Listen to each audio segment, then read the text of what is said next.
Salam sehat semua. Saat ini kita akan mempelajari tentang perubahan-perubahan selama pematangan dan penuaan.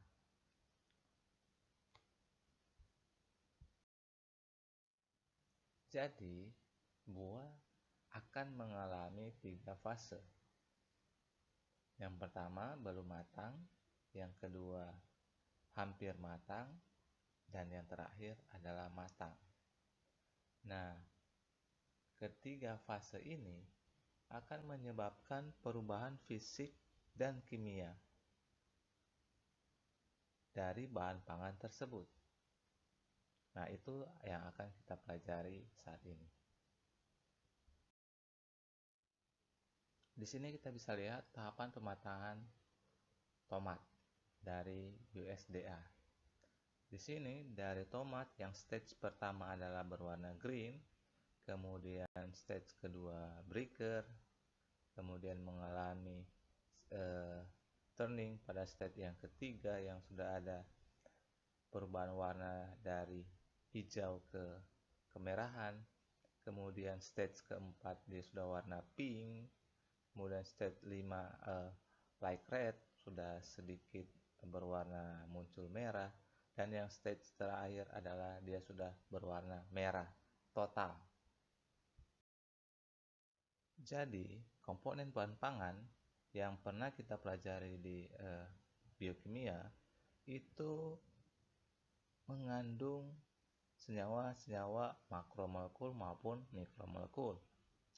Yang pertama karbohidrat, kemudian protein, selanjutnya lemak dan air, ditambah penunjang yaitu asam organik, enzim, pigmen, cita rasa, vitamin, dan mineral. Nah, makanan diklasifikasikan menjadi 3 klasifikasi. Yang pertama, makanan yang tidak mudah rusak atau non-perishable food. Nah, makanan ini dapat disimpan dalam waktu yang lama. Contohnya beras ataupun kacang-kacangan. Selanjutnya, klasifikasi yang kedua yaitu makanan yang agak mudah rusak atau semi-perishable foods. Ini merupakan bahan makanan yang dapat disimpan pada jangka waktu terbatas, seperti bawang maupun umbi-umbian. Dan yang terakhir adalah makanan yang mudah rusak atau perishable foods. Nah, ini merupakan makanan yang cepat rusak bila disimpan tanpa perlakuan penanganan seperti daging, susu, buah, dan sayur. Nah, dari contoh yang terakhir itu ternyata makanan yang mudah rusak ialah makanan yang banyak mengandung air. Sedangkan makanan yang tidak mudah rusak ialah makanan-makanan yang kandungan airnya sangat sedikit. Nah, apa itu pematangan? Pematangan diartikan sebagai perwujudan dari mulainya proses kelayuan di mana organisasi antar sel menjadi terganggu. Gangguan ini merupakan pelopor dari kegiatan hidrolisa substrat oleh campuran enzim-enzim yang ada di dalamnya. Selama proses hidrolisa terjadi pemecahan klorofil, pati, pektin, dan tanin. Dan hasil pemecahan senyawa-senyawa tersebut akan terbentuk bahan-bahan seperti etilen, pigmen, flavor, energi, dan polipeptida.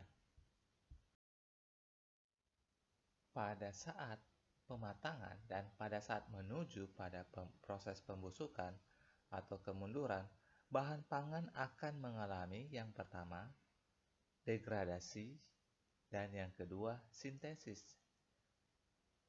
Nah, atau dia akan mengalami keduanya. Contohnya, jeruk dari berwarna hijau akan berubah menjadi kuning. Ini disebabkan oleh degradasi klorofil menjadi karotenoid. Selanjutnya, pisang dari berwarna hijau akan berubah menjadi kuning. disebabkan oleh menghilangnya klorofil dan juga sedikit sintesis karotenoid. Proses perubahan fisik selama pematangan yaitu dilihat dari beberapa kriteria: perubahan warna, kekerasan atau tekstur, aroma, cita rasa. Nah, contohnya perubahan warna. Ini warna pisang yang warna hijau menjadi warna kuning. Untuk kekerasan dari yang awalnya keras, setelah dia matang menjadi empuk atau lembek. Yang aromanya itu awalnya tidak beraroma, akhirnya setelah matang dia baunya menjadi harum. Kemudian cita rasanya yang awalnya tawar, tapi setelah matang dia akan menjadi lebih manis. Itu hal-hal yang terjadi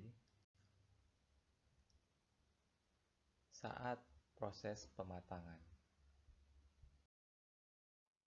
Untuk proses perubahan flavor dan cita rasa, itu faktor penyebabnya sebagai contoh pisang. Selama pematangan akan menyebabkan naiknya kadar gula dan menyebabkan memberikan rasa manis.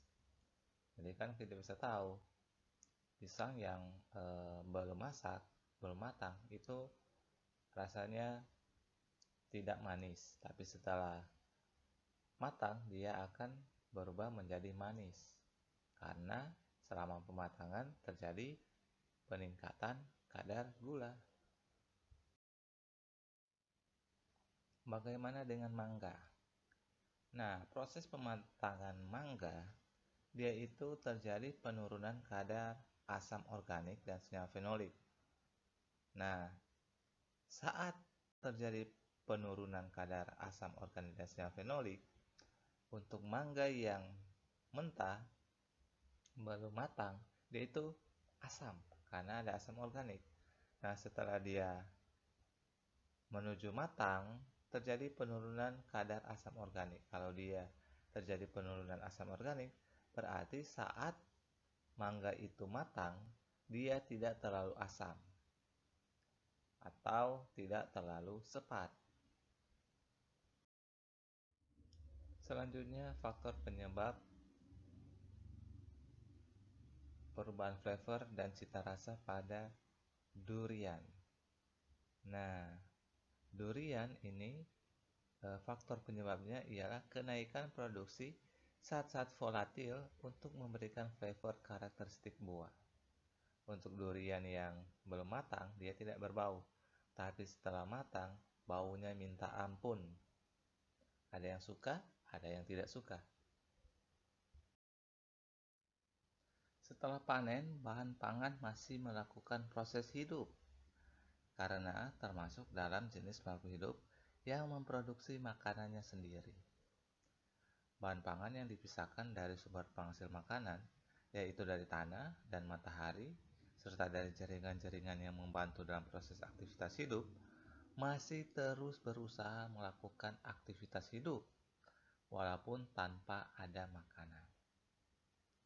Aktivitas yang dilakukan diantaranya respirasi dan transpirasi.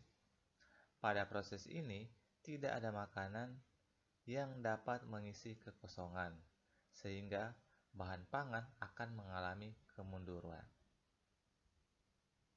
Perubahan kimia pada bahan pangan akan mempengaruhi perubahan fisik bahan pangan.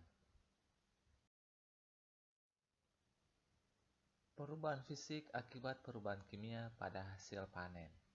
Yang pertama, turgor sel.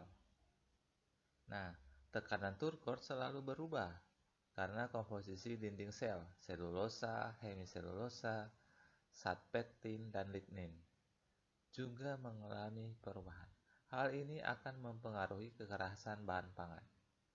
Hasil penelitian Tien dan Sugiono tahun 2013 dapat dilihat pada tabel 1. Terjadinya pengempukan pada buah apel disebabkan oleh propektin menurun jumlahnya karena berubah menjadi pektin yang larut dalam air. Kadar air akan meningkat pada saat buah mengalami proses pematangan hingga pembusukan.